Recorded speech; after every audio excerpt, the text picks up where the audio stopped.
फिर से बता दें? अच्छा, ऑप्टिकल पाथ तक बता दिए थे ना, फर्मर्स प्रिंसिपल समझा दिया था। रिफ्लेक्शन, लॉ ऑफ रिफ्लेक्शन, तो उसको लिख लो आज।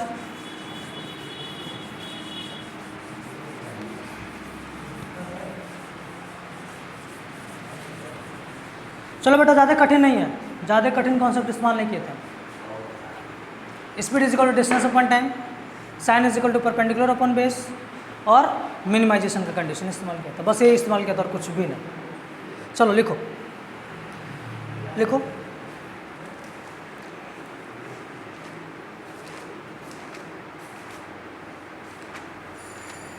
लिखो लॉ ऑफ रिफ्लेक्शन लिखो पहले। अच्छा, फर्मर्स प्रिंसिपल अभी नहीं लिखवाया था ना? लिखो प्रिंसिपल, लिखो फर्मर्स प्रिंसिपल, लिखो फर्मर्स प्रिंसिपल, लिखो हेडिंग डालो फर्मर्स प्रिंसिपल।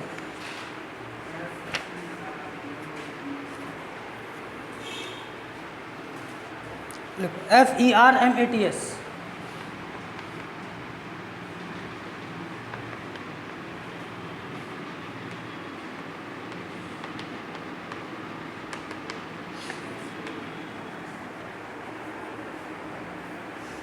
लिखो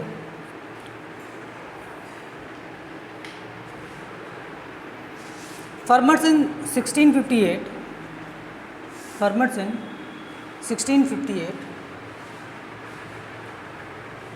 फर्मर्स इन 1658 gave a general principle, gave a general principle, gave a general principle which is stated, which is stated as follows, which is stated as follows। Para change करके लिखो, a light rays, a light rays, a light rays in passing from, a light rays in passing from one point to another, one point to another by any number of reflection, by any number of reflection, by any number of reflection or refraction, by any number of reflection or refraction chooses a path, chooses a path, chooses a path along which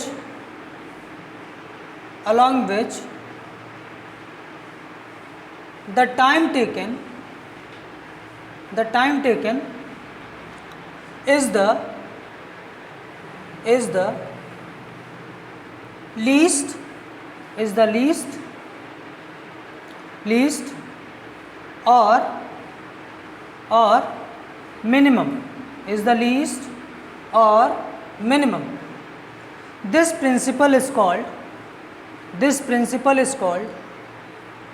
principle of least time। देखो बेटा, ये question आएगा अगर फर्मर्स principal ना, इसको लिख लो, 125% important है ये। हाँ 125%। अगर ये आएगा क्वेश्चन तो आएगा किसने, या तो 10 नंबर में आएगा या तो 5 नंबर में आएगा। This principle is called principle of least time, principle of least time. हो गया? लिखो फुल स्टॉप, फुल स्टॉप क्या लिखो, one should note that, one should note that the principle of least time, the principle of least time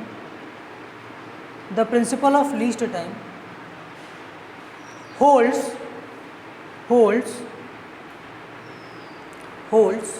for reflection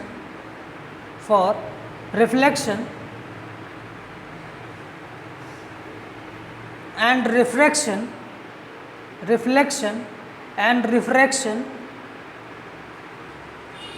at plane surface only, at refraction, at reflection हो गया and refraction, reflection लिखे and refraction at plane surface only, plane surface only, full stop. For reflection and refraction, for reflection and refraction at a spherical surface, at a spherical surface, at a spherical surface, the actual path of light, for reflection or refraction at a spherical surface, the actual path of light will be, the actual path of light will be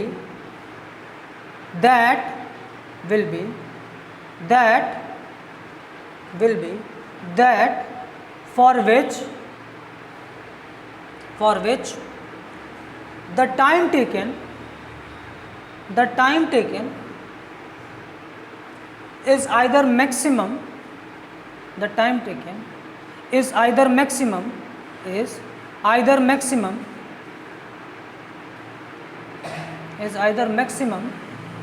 or minimum,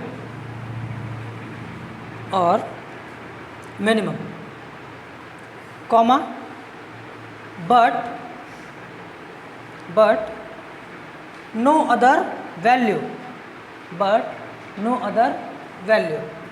that is का sign पता है ना, किस तरह बनाते हैं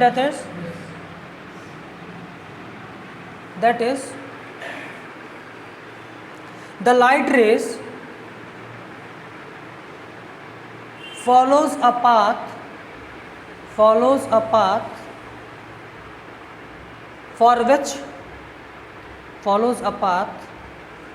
which the time taken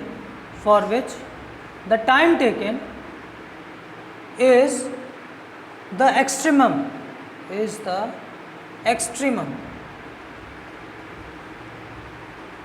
thus is extremum,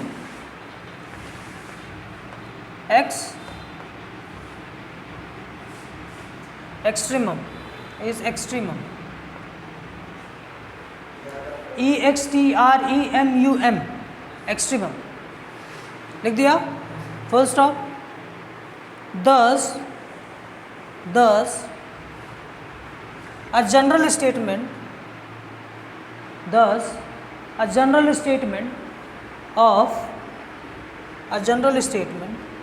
Fermat's principle is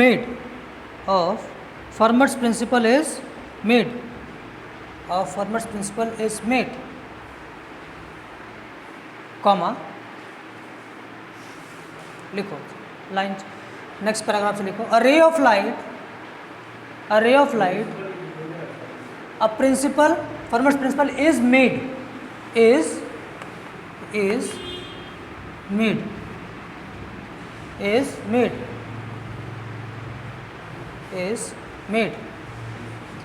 a ray of light in passing from one point to other through any number of reflection or refraction. क्या बेटा बता, फिर से सुन लो. A ray of light in passing from one point to other through any number of reflection or refraction follows a path for which the optical path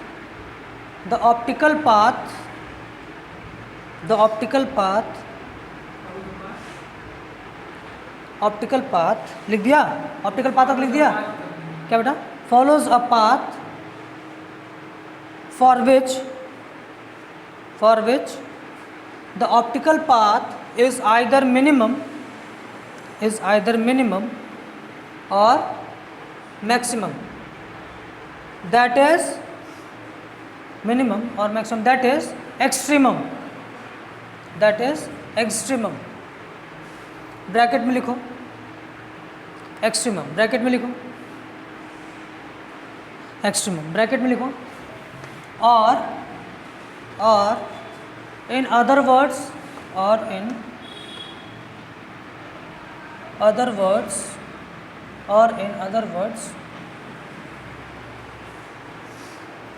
the optical path is stationary,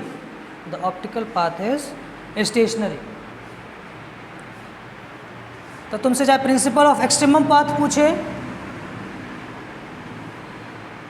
या फर्मर्स principal पूछे, ये सारा लिख के चले आए। Optical path is stationary पता है ना स्पेलिंग?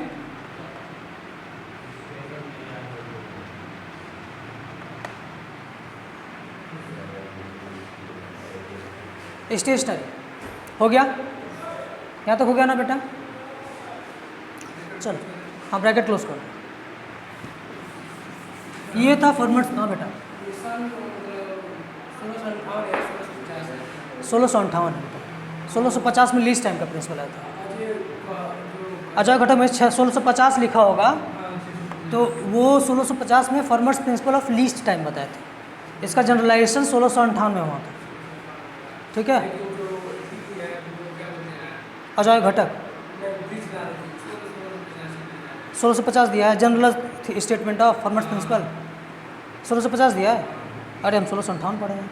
चलो ठीक है, हम कंफर्म कर लेंगे एक बार तब।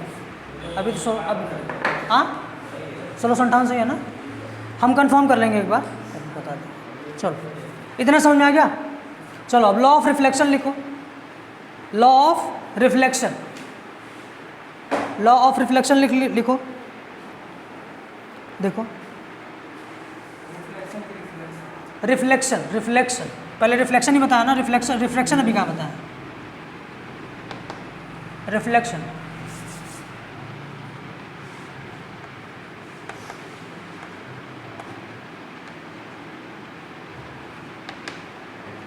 लॉ ऑफ रिफ्लेक्शन लिख लिया? लिखो the law of reflection can be stated as follows,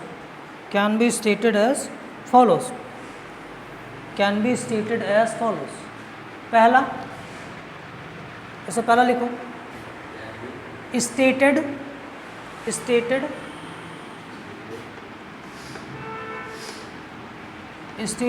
as follows, can be stated as follows। पहला लिखो the incident rays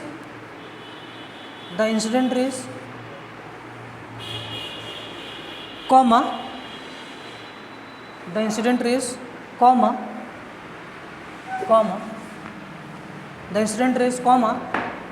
reflected rays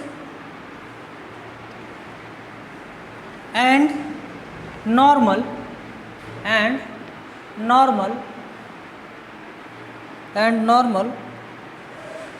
at the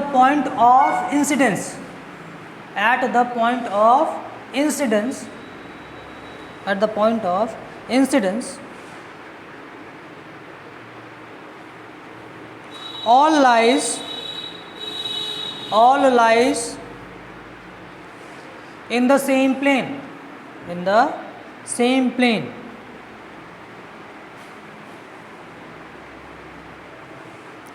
second one लिखो, सेकेंड इसी में डालो, सेकेंड पॉइंट लिखो the angle of incidence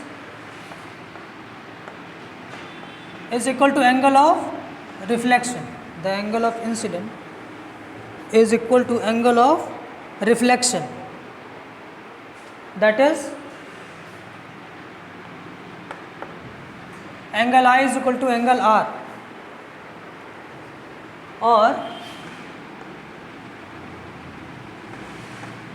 angle theta 1 is equal to angle theta 2। अभी बताएंगे theta 1 theta 2 क्यों।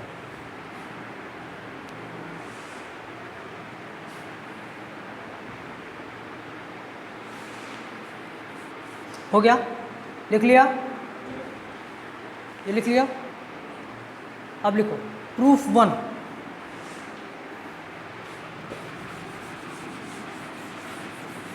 प्रूफ 1 लिखो।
ये फिगर बना दो।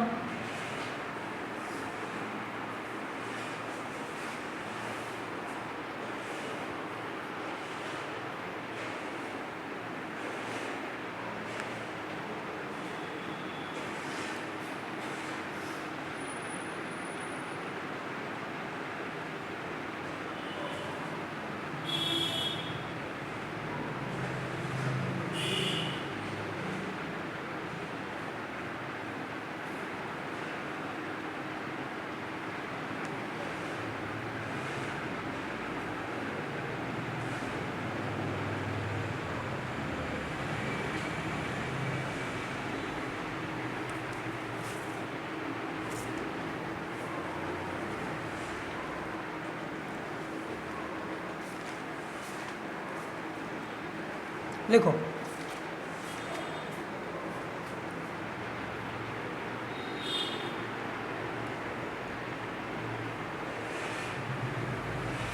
लिखो फर्स्ट लॉ ऑफ, वो बना दिया, इसको बना लिया, बोले लिखो फर्स्ट लॉ ऑफ रिफ्लेक्शन। अच्छा बना लो बना लो बना लो, इसमें रफ फिगर बना लेते हैं, जगह छोड़ देते हैं, घर बनाते हैं।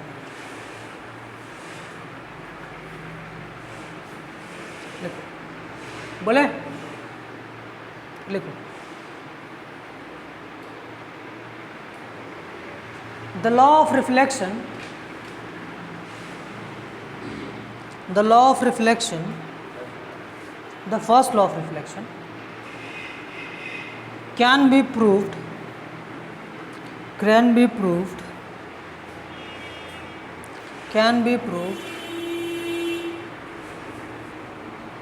by the use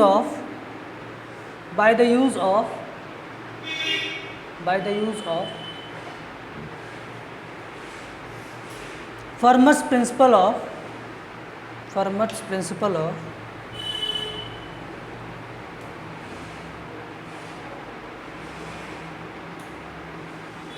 least time, Fermat's principle of least time। अगर बुक खरीदना नहीं चाहते हो तो ये साइट देख लो, इस पे सारी बुक तुमको मिल जाएगी। नहीं बेटा, साइट है ये, इस पे कोई भी तुमको बुक मिल जाएगी, livegen.com। अगर बुक खरीदना नहीं चाहते हो, PDF फॉर्मेट में पढ़ना चाहते हो, हाँ इस पे कोई भी बुक तुमको मिल जाएगी।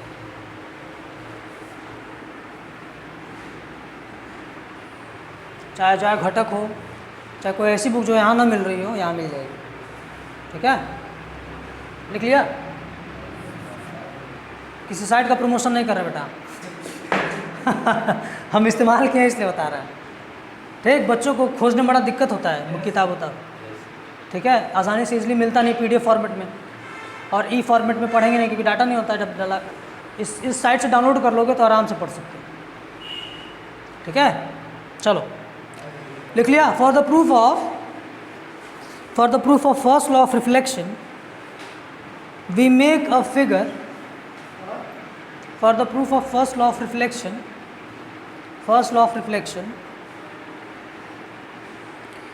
we make a figure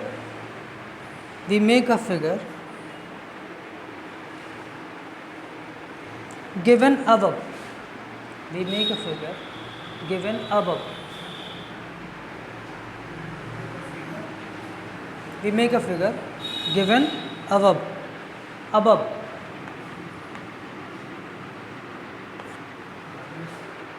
हो गया? आगे लिखो. अगर तुम लोग इसके लिए भी तैयार हो कि बस समझा दे तुम लोग नोट्स बना लो, तो ये भी हम कर सकते हैं. जैसे हम समझा दे तुम लोग को और नोट्स अपने मन से बना लो, ये कर सकते हो तुम लोग.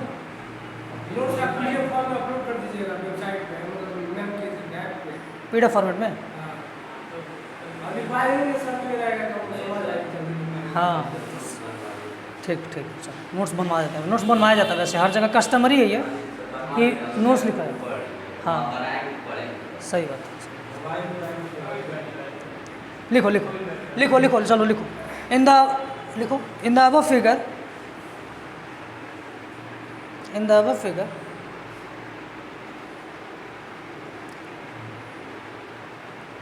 if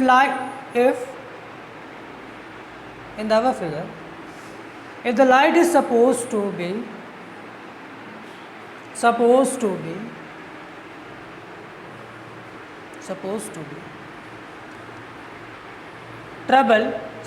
be traveled from point A, from point A to point B, supposed to be traveled from point A to point B through the point O,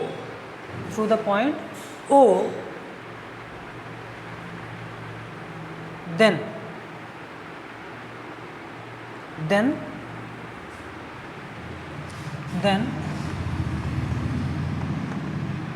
path travelled is equal to AO plus OB, equation 1.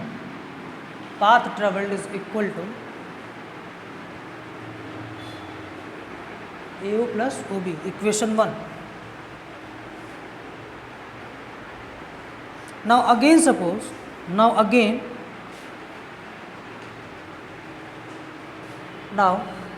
मत लिखना. Now if it is supposed to be travelled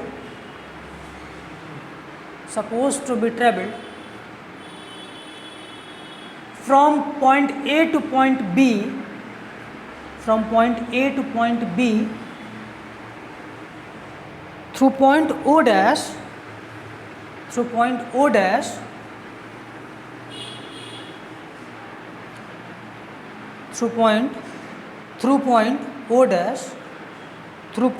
dash then the path travelled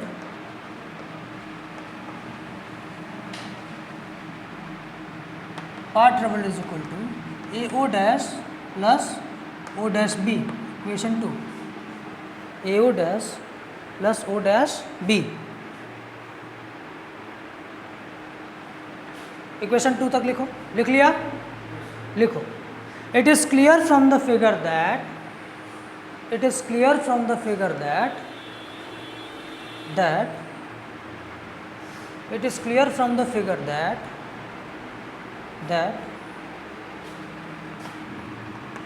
AO dash is greater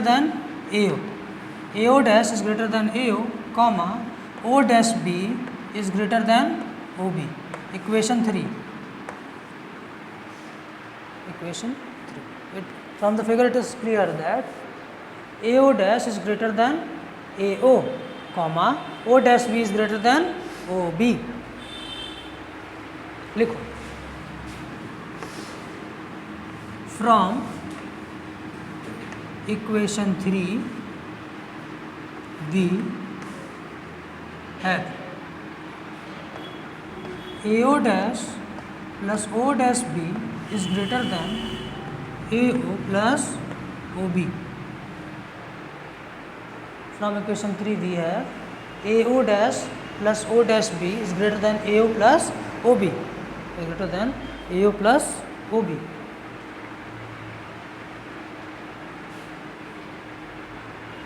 equation 4 में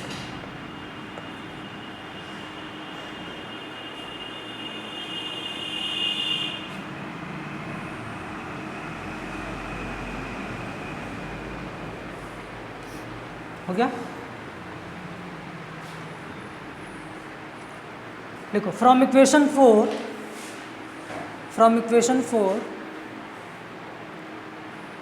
from equation 4 from equation 4 it is clear that it is clear that it is clear that while traveling from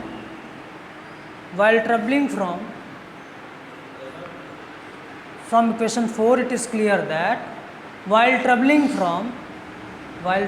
from A to B we have another path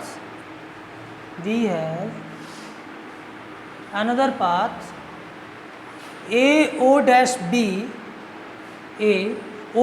B which is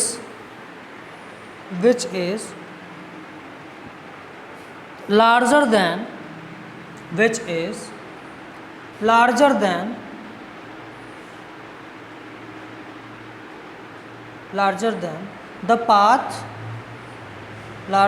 the path AOV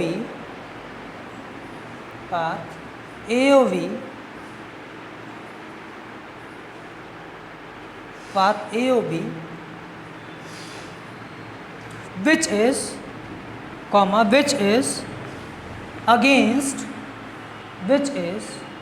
against the Fermat's principle of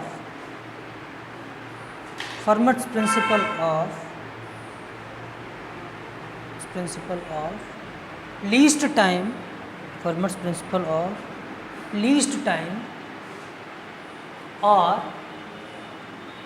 minimum path.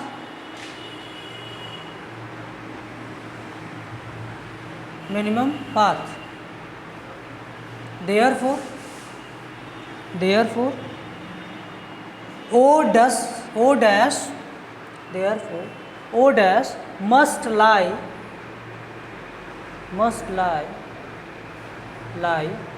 at point O. Hence incident rays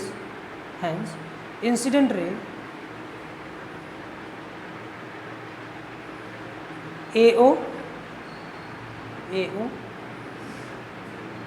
reflected ray OB and normal ON all lie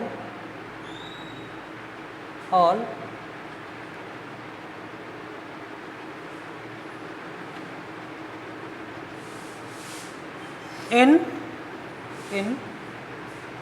same plane.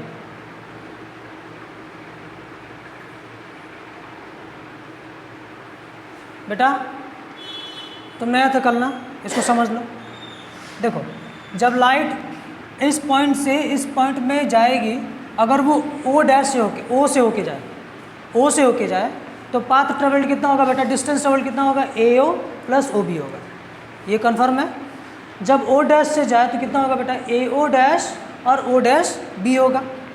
ठीक. अच्छा इस figure से बताओ कि AO dash इस AO से बड़ा है कि नहीं बड़ा है, क्योंकि ये डिस्टेंस इतना डिस्टेंस चल रहा है.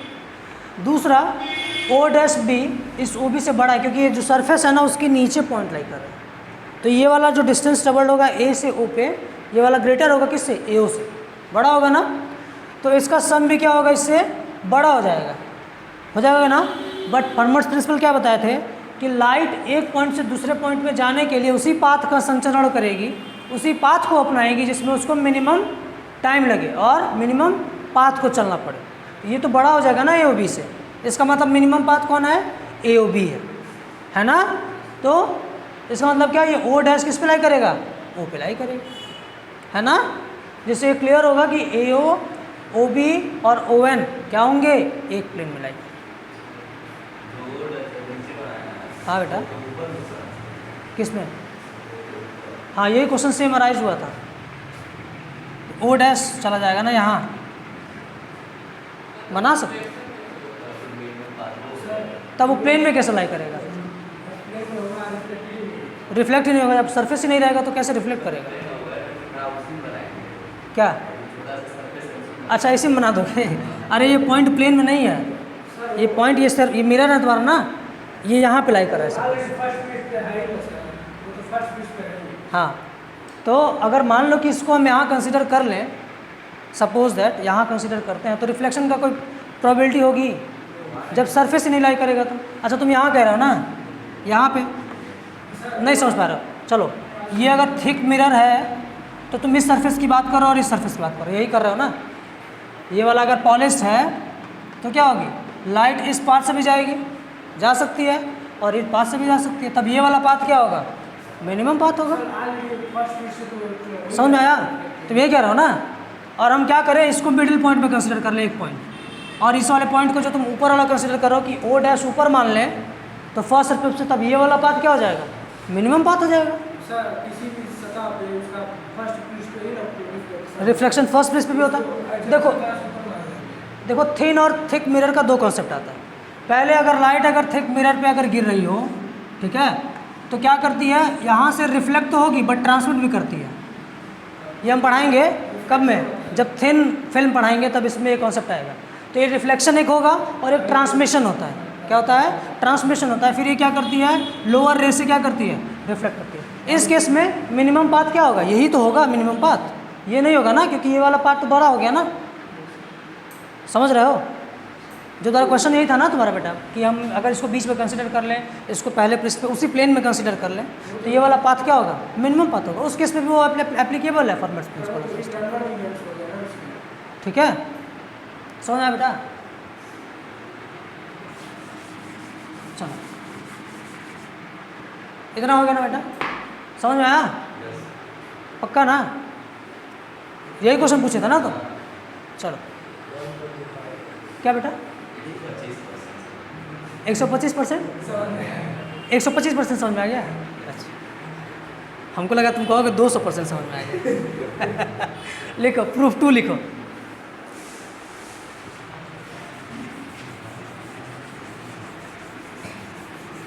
एक 125% क्या समझ में आया तुमको?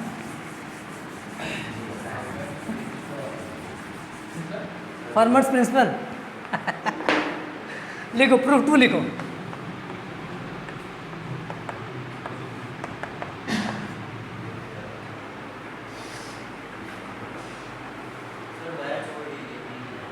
हाँ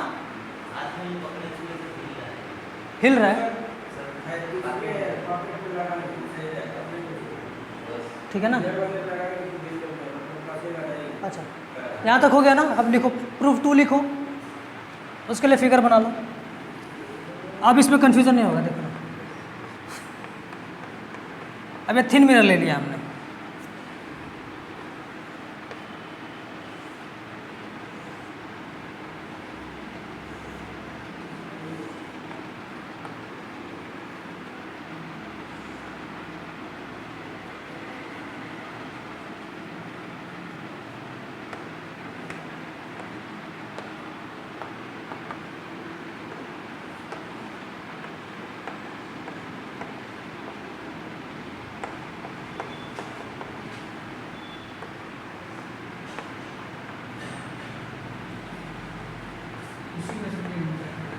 हाँ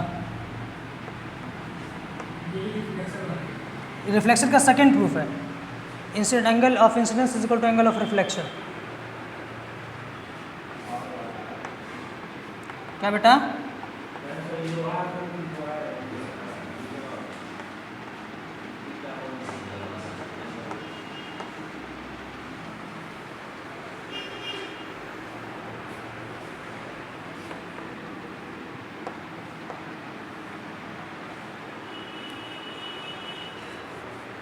ये फिगर बना लो।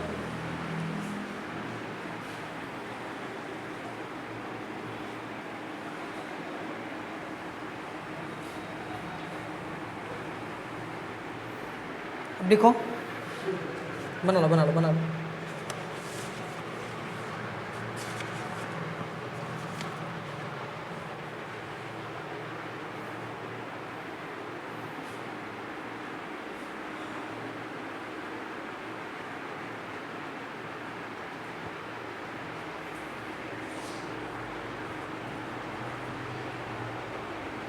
कल समझ में आया था ना? समझ ये लिखो, कंसीडर अ लाइट रे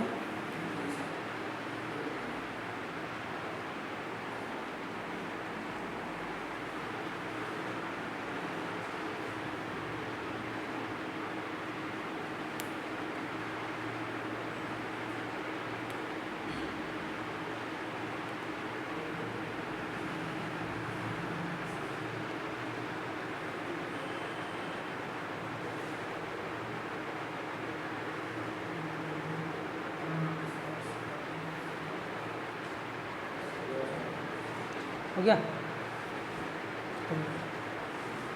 बोले बेटा,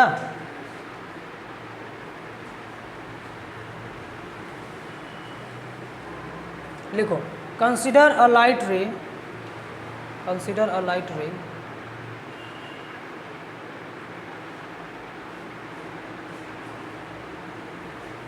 as shown in the figure, as shown in the figure,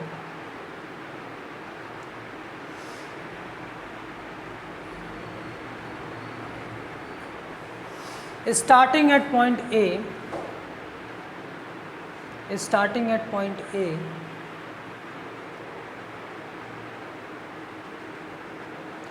reflects of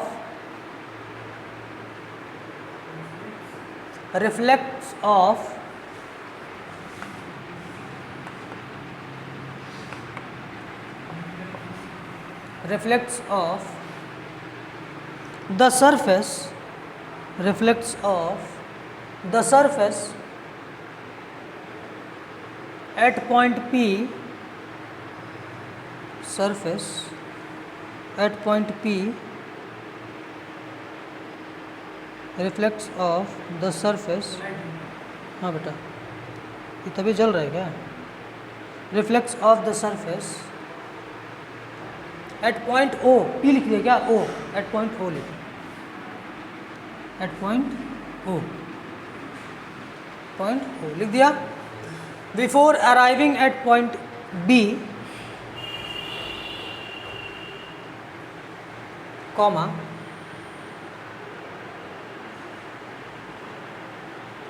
a horizontal distance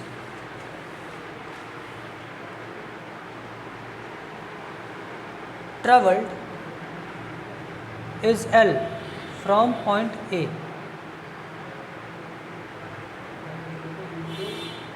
Horizontal distance traveled is L from a point A, from a point A.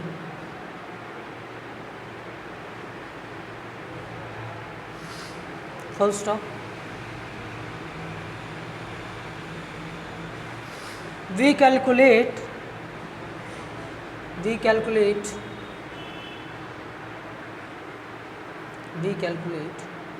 the length of each path,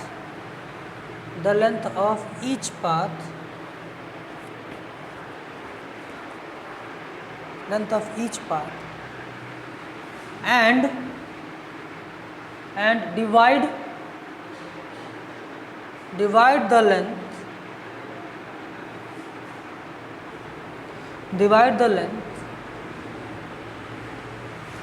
by the speed of light,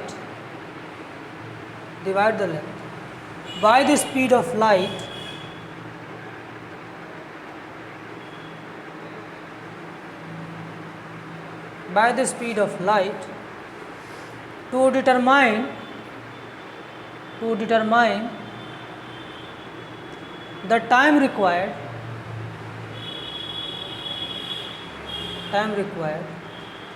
for the light for the light to travel between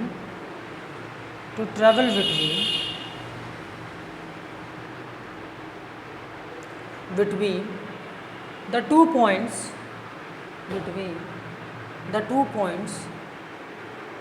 A and B. 2 points A and B. लिखो A and B. If T1 is the time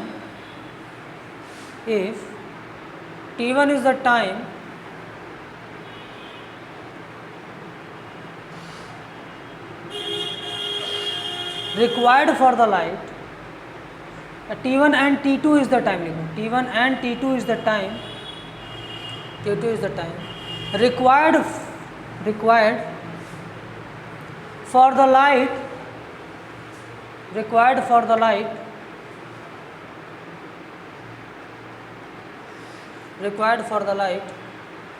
to travel between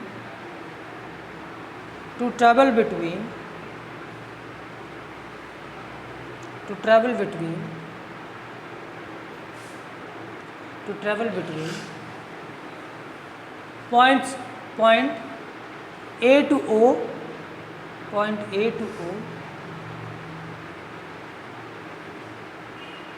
and point O to B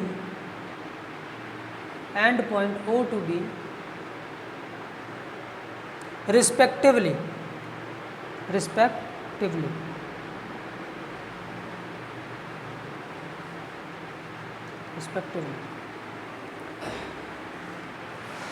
तो T1 time कितना हो जाएगा बेटा? हम देखो बेटा क्या कर रहे हैं, फर्मर्स प्रिंसिपल ऑफ लीस्ट टाइम का इस्तेमाल कर रहे हैं। मतलब टाइम को क्या करना है, हमको मिनिमाइज करना है। Total time of the path, total time taken by the light to travel from point A to point B. तो इसके लिए हम क्या किए, पहले हम ए से बी तक लिया हुआ टाइम को कैलकुलेट कर लेते हैं। तो क्या होगा, T1 इज इक्वल टू क्या बताया, डिस्टेंस कितना है बेटा, डिस्टेंस कितना है, √x का स्क्वायर प्लस h1 का स्क्वायर, और स्पीड ऑफ लाइट कितना हो जाएगा c, ठीक है। और T2 कितना हो जाएगा बेटा, T2 is equal to √L minus x का स्क्वायर प्लस h2 का स्क्वायर अपॉन c। ये लिख दो, लिखो from the figure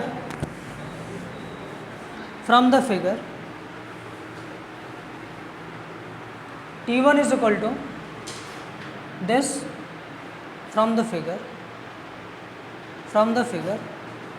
T1 is equal to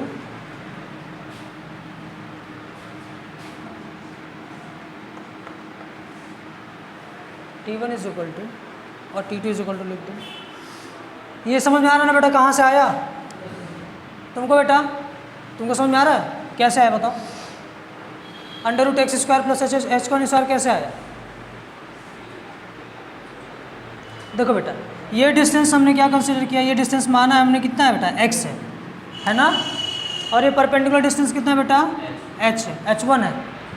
तो पाइथागोरस थ्योरम का इस्तेमाल करोगे तो हाइपोटेनस कितना हो जाएगा बेटा, √ परपेंडिकुलर का स्क्वायर प्लस बेस का स्क्वायर। तो परपेंडिकुलर स्क्वायर इतना है बेटा, अब बेस कितना बेटा, ये है ना, अच्छा। अगर ये तो θ1 है तो कितना होगा, θ1 हो जाएगा ये, तो ये क्या हो जाएगा, बेस हो जाएगा परपेंडिकुलर, तो परपेंडिकुलर का स्क्वायर प्लस बेस का स्क्वायर हो जाएगा ना, क्या हो जाएगा, हाइपोटेनस का स्क्वायर। तो ये लेंथ कितना हो जाएगा, इतना हो जाएगा। और स्पीड इज इक्वल टू क्या होता है, डिस्टेंस अपॉन टाइम होता है ना, तो टाइम इज इक्वल टू क्या हो जाएगा, डिस्टेंस अपॉन स्पीड होगा ना। स्पीड ऑफ लाइट कितना है बेटा, वेलोसिटी ऑफ लाइट है ना, तो क्या हो जाएगा, distance √x square plus h1 square upon c, ठीक है। और ये वाला लेंथ कितना हो जाएगा, ये L माइनस एक्स है, तो कितना हो जाएगा, √L माइनस एक्स का स्क्वायर प्लस h2 का स्क्वायर, ये डिस्टेंस हो जाएगा upon c will be the T1 and T2, ठीक है। आप टोटल टाइम लिखो, आगे लिखो, if T1 is the total time, if T is the total time taken by the light या फिर required by the light to travel from point A to point B, then T1 is equal to T1 plus T2, T1, हाँ बेटा, from point A to point B.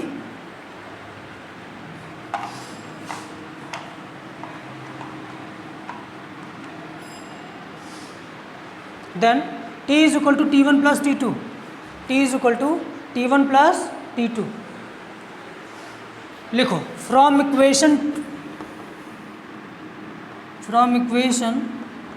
1 and equation 2, from equation 1 and equation 2।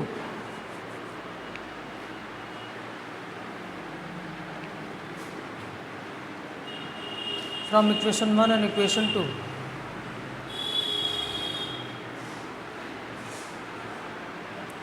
क्या हो जाएगा बेटा?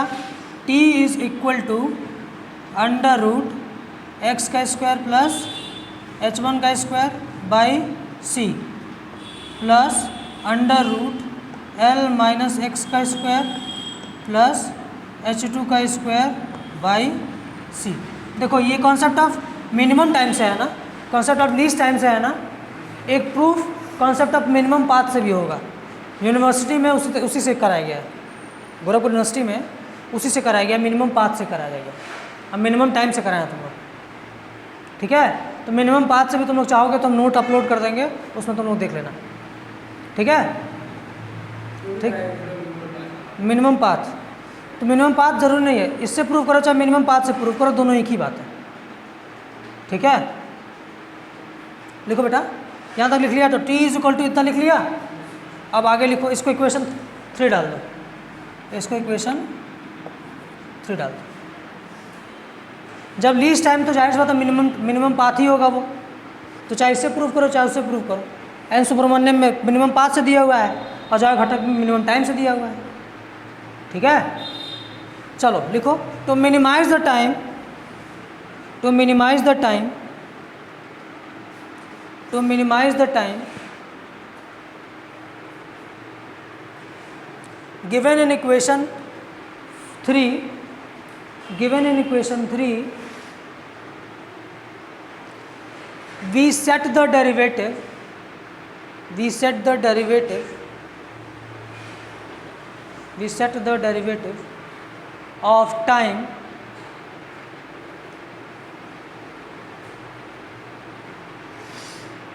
derivative of time with respect to x, with respect to x equal to 0, with respect to x equal to 0।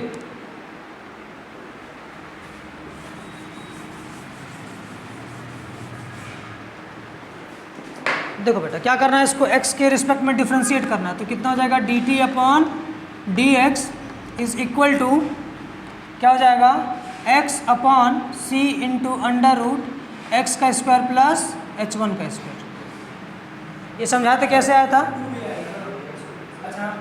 देखो इसको समझा देते, देखो कैसे आया, देख लो आप यहाँ पे देख लो। अगर d अपॉन डी एक्स है और हमको किसका डिफ्रेंशिएशन करना है बेटा? x का स्क्वायर प्लस h1 का स्क्वायर करना है, तो क्या होगा बेटा? हाँ, तो क्या हो जाएगा 1/2 dot x square plus h1 का स्क्वायर के पावर -1/2। ये इसका डिफ्रेंशिएशन होगा प्लस ब्रैकेट का डिफ्रेंशिएशन होगा, तो यहाँ क्या हो जाएगा बेटा? 2x हो जाएगा ना। देखो 2 से 2 क्या हो जाएगा? कैंसिल हो जाएगा। बचेगा क्या बेटा? देखो x into x square plus h1 का स्क्वायर टू द पावर -1/2 होगा ना। तो क्या हो जाएगा? x अपॉन अंडर रूट क्या हो जाएगा? एक्स स्क्वायर प्लस h1 का स्क्वायर, ये होगा ना। देखो ये लिखे ना। और दूसरे केस में क्या हो जाएगा? Minus l minus x upon c under root l minus x का स्क्वायर प्लस h2 का स्क्वायर। अब ये देखो कैसे आया बेटा? ये कैसे आया? जिस तरह ये हुआ है यहाँ पे माइनस क्यों आएगा? क्योंकि ये l माइनस एक्स का स्क्वायर है, करोगे ना -1 आ जाएगा, ठीक है। अब इसको क्या बोले हैं, इसको मिनिमाइज करने के लिए क्या करेंगे, इसको 0 के इक्वल सेट कर देंगे। तो क्या हो जाएगा यहाँ पे, it implies that x upon c under root x square plus h1 का square is equal to l minus x upon c under root l minus x का स्क्वायर प्लस h2 का स्क्वायर। हो जाएगा कि नहीं हो जाएगा? चलो हाँ, तो यहाँ तक लिख दो।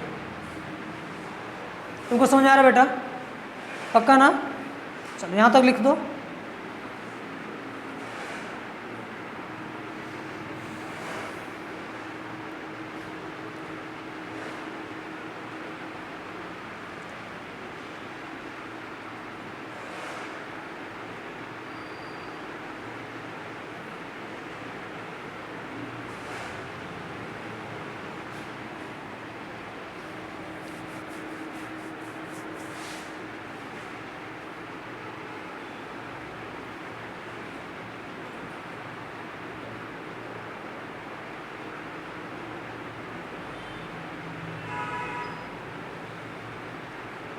यहाँ तक हो गया?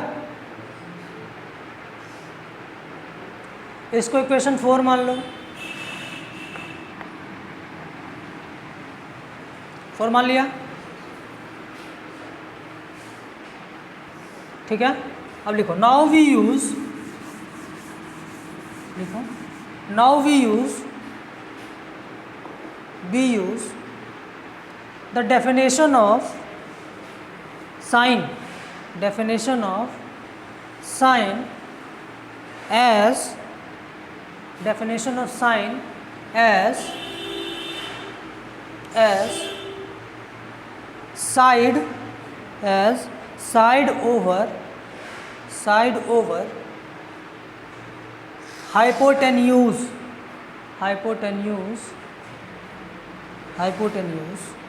to relate the lengths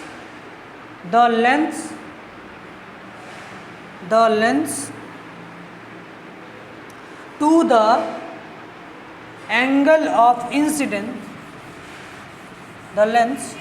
the angle of incidence, and angle of reflection, उसके बाद लिखो from the figure we can write. क्या लिख सकते हैं बेटा? अब देखो साइन θ1, ये θ1 कंसिडर किए हैं, ये दोनों लाइन क्या है बेटा? पैरेलल लाइन है कि नहीं? पैरेलल लाइन, तो ये वाला एंगल इस वाले एंगल के बराबर होगा। क्यों बराबर होगा? अल्टरनेट एंगल हो जाएगा। जब ये क्या हो गया, थीटा हो गया, तो उससे लगा हुआ साइड क्या होता है बेटा? बेस होता है कि नहीं होता है? और उसके परपेंडिकुलर जो लाइन होती है वो क्या होती है? परपेंडिकुलर लाइन होती है। तो sine theta is equal to क्या होता है? Perpendicular upon hypotenuse. तो परपेंडिकुलर कितना बेटा? x है, और हाइपोटेन्यूज कितना बेटा? एक्स स्क्वायर प्लस h1 का स्क्वायर। है कि नहीं है? इसको साइन आई भी लिख सकते हैं। क्या लिख सकते हैं? साइन आई, क्योंकि हमने क्या किया है? θ1 इज इक्वल टू आई मान लिया है कि नहीं? मतलब एंगल ऑफ इंसिडेंस। उसी तरह साइन θ2 इज इक्वल टू कितना हो जाएगा बेटा? कितना हो जाएगा? ये वाला अगर θ2 तो ये कितना हो जाएगा बेटा? θ2 हो जाएगा। कौन सा एंगल? अल्टरनेट एंगल होगा ना। तो θ2 sine theta is equal to कितना होता है? परपेंडिकुलर। तो परपेंडिकुलर इस केस में कितना हो जाएगा? l minus x. देखो ये वाला इस एंगल से लगा हुआ साइड क्या हो जाएगा? ये बेस हो जाएगा, ये क्या हो जाएगा? परपेंडिकुलर हो जाएगा, और ये क्या हो जाएगा? हाइपोटेन्यूज हो जाएगा। तो l माइनस एक्स अपॉन क्या हो जाएगा बेटा? Under root l minus x का स्क्वायर प्लस h2 का स्क्वायर, l माइनस एक्स का स्क्वायर प्लस h2 का स्क्वायर। ये समझ में आया कि नहीं समझ में आया? ये 4 है, तो ये इक्वेशन कितना हो जाएगा? इसको साइन आई भी आर भी लिख सकते हैं, ठीक। इसको इक्वेशन क्या मान लो बेटा? 5 मान लो। चलो यहाँ तक लिख दो। From figure we can write sine θ1 is equal to sine i is equal to this.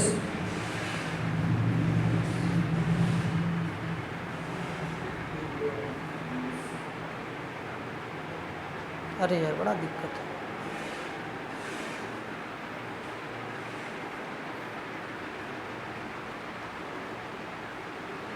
और sine theta 2 is equal to sine r is equal to l minus x upon under root l minus x का square plus h2 का square. लिख दिया उसको, equation 5 मान लो। इतना लिख लिया। अब देखो बेटा, इधर देखो, ये x upon under root x square plus h1 square यहाँ पे तुमको दिख रहा है कि नहीं दिख रहा है? ठीक है। और देखो एक चीज़ और है, साइन से c कैंसिल हो जाएगा नहीं हो जाएगा? और x upon under root x square plus h1 square यहाँ क्या हो जाएगा? Sine theta 1। ठीक है, हो जाएगा नहीं हो जाएगा? तो यहाँ पे इसको मिटा के क्या करें, चलो मिटा दो, ये नेक्स्ट स्टेप में लिखना। ये क्या लिख दें यहाँ पे? साइन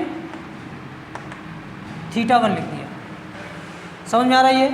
और दूसरा l minus x upon under root l minus x का whole square plus h2 square दिया हुआ है। तो यहाँ क्या लिख दें बेटा? यह क्या लिख दें? साइन थीटा 2, साइन थीटा 2 लिख सकते नहीं लिख सकते हैं? तो लिख दो यहाँ पे, from equation 4 and equation 5। From equation 4 and equation 5 लिखो। तुमको समझ में आया ना बेटा? तुम लोग सब लोग कहाँ से पढ़ते हो? यूनिवर्सिटी से? तुम डीएवी से पढ़ते हो? और तुम बेटा? तुम बेटा सेंट एंड्रयूज? तुम बेटा सेंट एंड्रयूज? तो डीएवी से हम पढ़े हैं। सुधांशु मिश्रा जानते हो? सुधांशु मिश्रा जानते हो? नहीं बेटा, लैब असिस्टेंट हो तुम्हारे फिजिक्स के, मोटे से हैं। उनसे मेरे बारे में पूछना। वैभव पांडे को जानते हैं? कुछ नहीं गुस्सा करेंगे, मेरा नाम सुनते ही एकदम पानी हो जाएंगे। यहाँ तक लिख लिए? हाँ बेटा, हाँ बीएससी वही से किया।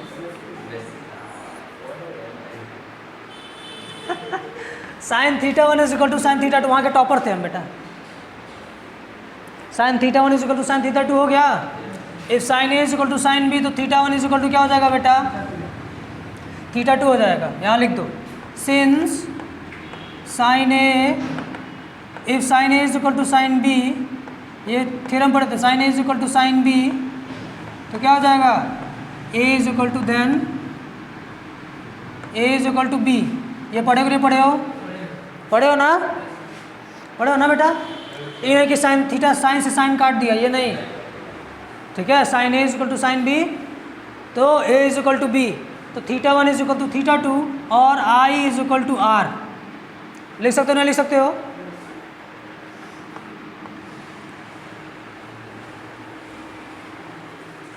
लिख लिया?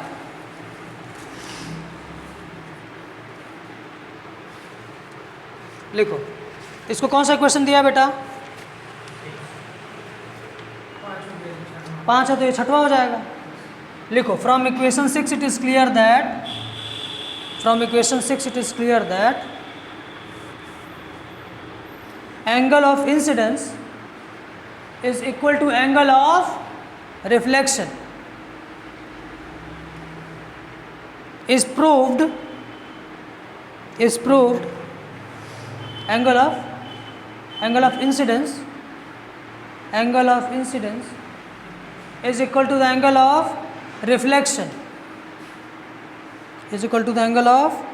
reflection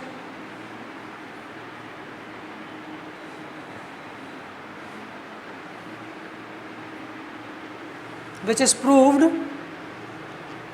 proved using Fermat's principle of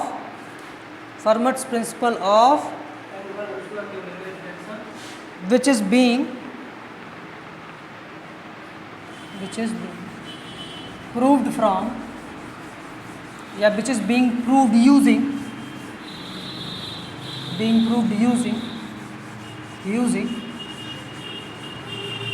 is proved using the Fermat's principle of